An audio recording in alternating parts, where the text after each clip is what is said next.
Hey History Day students! Today I'm going to share with you a website that will help you search for History Day topics, kickstart your research, and practice some of the skills you need to do a research project. And it's all at www.thinkport.org/TPS. The Maryland History Day team here at Maryland Humanities are already so excited for this year's contest and projects. There's a fascinating new theme, communication in history, the key to understanding, and there are so many different ways you can interpret that theme. From abolitionist newspapers like the North Star to women's suffrage parades, from the Pony Express to the invention of Braille, you are guaranteed to find a topic that you're interested in. But first, I'm going to start by showing you a primary source that you might use in your project. No matter what your project is, you will start by doing research and looking closely at some primary sources to find out what they can tell you. Take a look at this photograph. What's the first thing you see? I think we all have the same answer. I see a lot of people, and it looks like they're sitting in the street. When do you think this photo was taken? Make a guess now, and we can check the answer soon. What clues made you guess that time period? Did you look at the style of clothing, the hairstyles? Where do you think they are? It looks like a city, but which one? Finally, why do you think they're all sitting in the street? Does this remind you of anything you've seen before? This photo is from the Library of Congress, which is the National Library of the United States, and they've provided some information that can tell us more. The first half of the title is anti-war demonstration. Did you guess that this was a demonstration or protest and that it was anti-war? In the second half of the title, it says 14th Street March to Justice Department. The Justice Department is part of the federal government, so they are in Washington, D.C.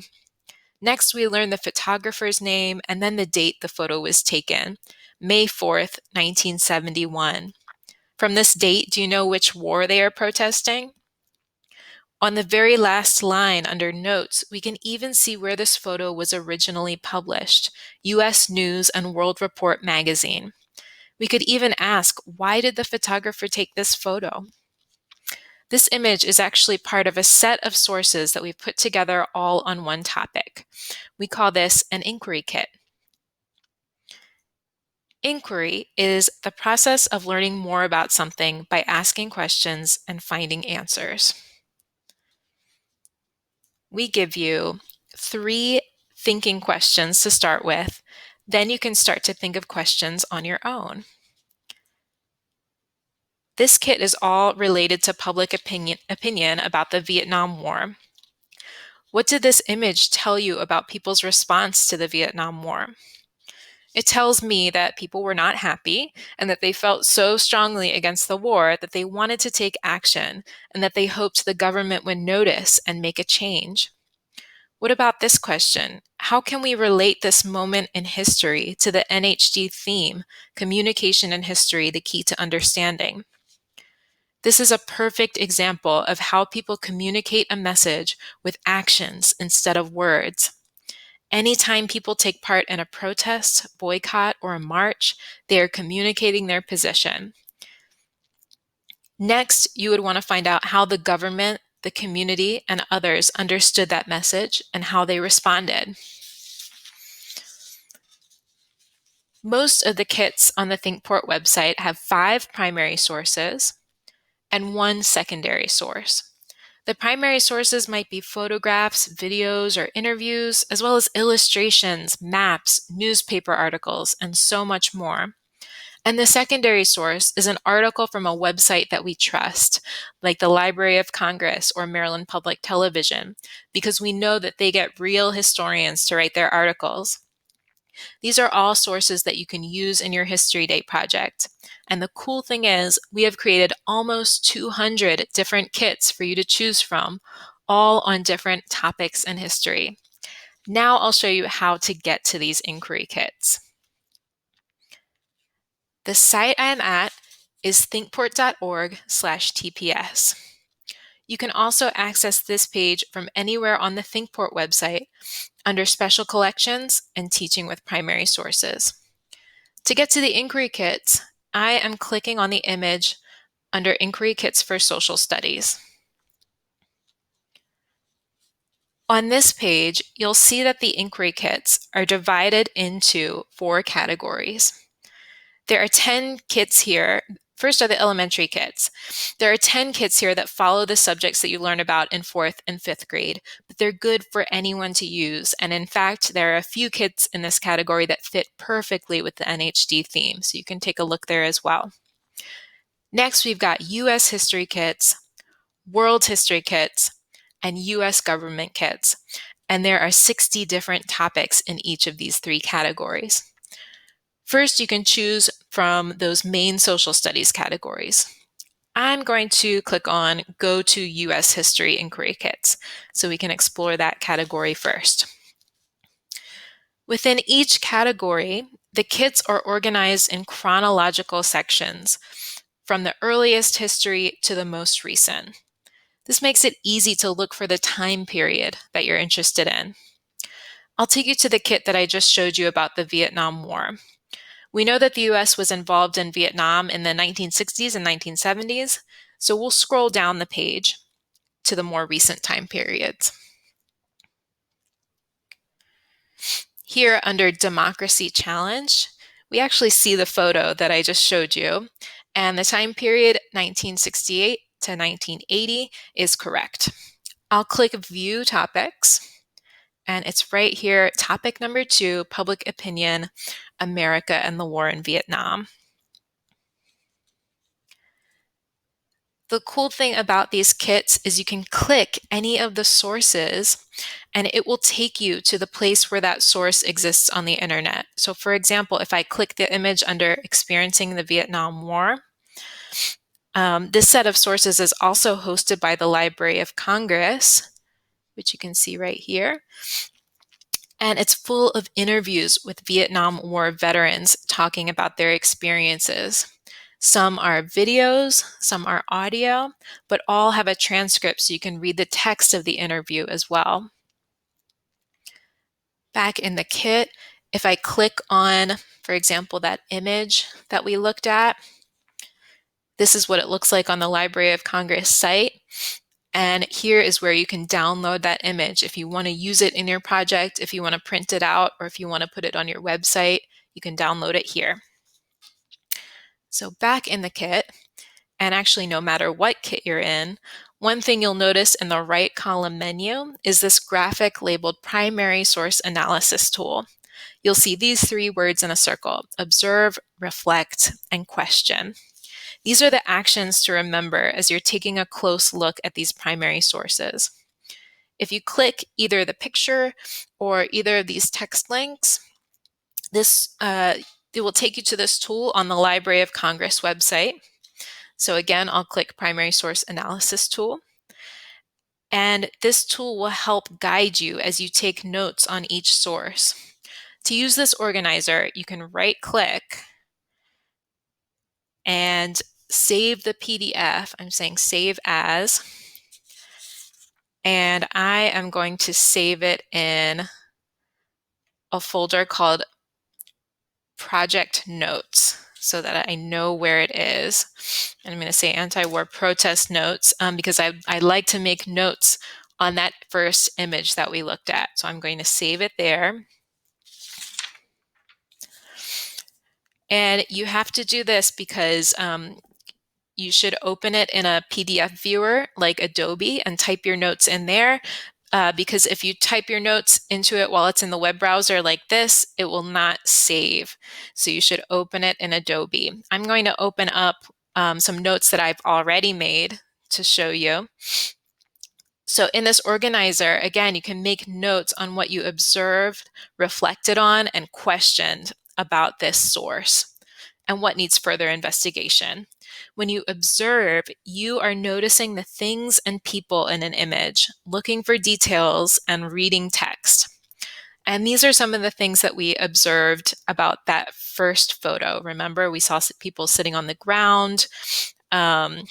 I saw men and women in the photo, but many of the men had long hair. So that was sort of a clue to the time period too.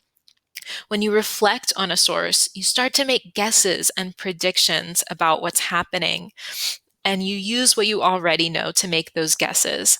So I hypothesized that this source was from the 60s or 70s based on the fact that the photo was black and white and the different clothing styles and hairstyles.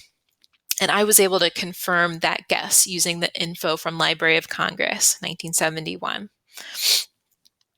I also hypothesized that it was a protest, and I was also able to confirm that that was true.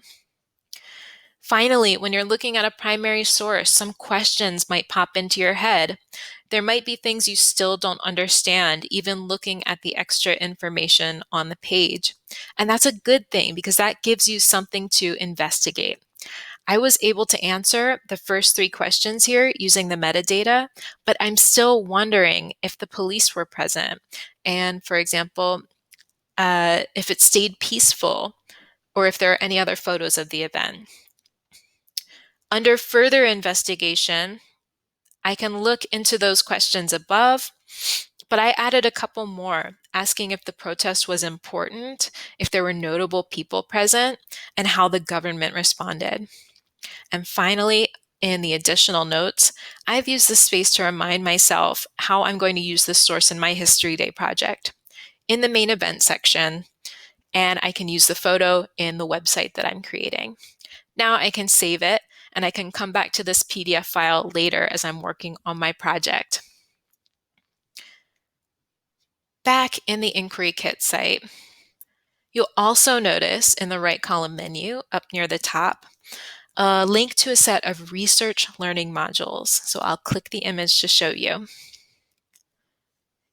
Each of the 12 modules on this page can help you develop a skill that you need to create your History Day project. For example, you can build your skills in analyzing primary sources, writing a thesis, evaluating sources, if sources are useful to you, and writing an annotated bibliography, among many other topics. Your teacher will probably help you learn many of these skills, but these modules can refresh your memory and give you more practice. I'm clicking on Module 8, How to Cite the Right Way. The first page in the module has a short video to introduce this skill and lesson objectives, so you know exactly what skills you're learning. The steps under Learn It will give you a refresher on that concept, like here, understanding plagiarism. A few interactive steps, like try it and here in Review It, will ask you some questions about what you learned to check your understanding. And then in Conquer It, you can try that skill out for yourself and do a little bit of writing on your own. Okay, so I'm back on the main Inquiry Kits page, clicking on Inquiry Kits. Now I want to show you a few other Inquiry Kits on this site that fit this year's NHD theme really well. So I'm clicking on Go to Elementary Inquiry Kits. Again, you don't need to be in elementary school to use these. There are many cool topics here. If I scroll down to the bottom, one of our kits is about Braille. So I'm going to click through here. Words that touch, Braille. So you might already know this, but Braille is the system of raised dots that blind and visually impaired people use to read text. Before the invention of Braille by Louis Braille in 1824, there was no standardized way for blind people to understand written communication or to produce writing themselves. Braille made it easier for blind people to communicate and understand text without speech or the help of a sighted person. The sources in this kit show how Braille has been used in schools for the blind, in children's books, on sheet music, and there are even inventions for typing in Braille. I'll click on this children's book to show you where it lives because it's actually part of a digital exhibit at the Library of Congress website, and there are many other cool images of objects and documents in this exhibit that you could use in a project about Braille. We've got Braille board games, Braille maps, etc. Okay, so I'm going back to inquiry kits. I can also show you a kit in world history. So I'm clicking through to world history and I'm scrolling down to collapse, expansion, and exploration. And I'll click on view topics. And then topic number 1, Timbuktu, Center of Learning and Trade. Timbuktu is a city in what is now Mali in North Africa. But more than 500 years ago, Timbuktu experienced a golden age where ideas and trade flourished. Works on sciences like astronomy were produced there. The city became a center for Islamic learning, and it was an important stop on the trans-Saharan trade route. What does this have to do with communication? Communication needed to happen in order for ideas about science and religion to spread and for trade to happen. In many ways, Timbuktu's golden age was shaped by different forms of communication. This kit includes some historical texts in Arabic, so I'll click on this one to show you. You might not be able to read them, but World Digital Library here will give you a summary of each of the sources. This is a great site for primary sources in world history. This is wdl.org. Finally, going back to that main page, I'll show you a kit in the U.S. government collection that relates to communication. So I'm clicking on U.S. Government Inquiry Kits. And I'm scrolling down so you can see each of the U.S. government units is about a different part of the government. And I'm going to domestic policy, clicking on view topics, and then topic number 9, Viva La Causa. This kit is about Cesar Chavez, who started a union for farm workers in order to help them fight for their rights and for livable wages. Chavez and Dolores Huerta organized protests and boycotts to help those workers elevate their voices. In the 1960s, most migrant farm workers and their families lived in poverty on very low wages. And those protests and boycotts really helped them get their message across to their employers and to the government. This kit includes a source that gives us historical context for that event, 2 sources that help us understand the main event, and also 2 sources about the legacy of Chavez's work. So it really sort of takes you through a few different steps of that History Day project. I'll click through on this photo, which takes us to the Library of Congress, just to show you a little bit more.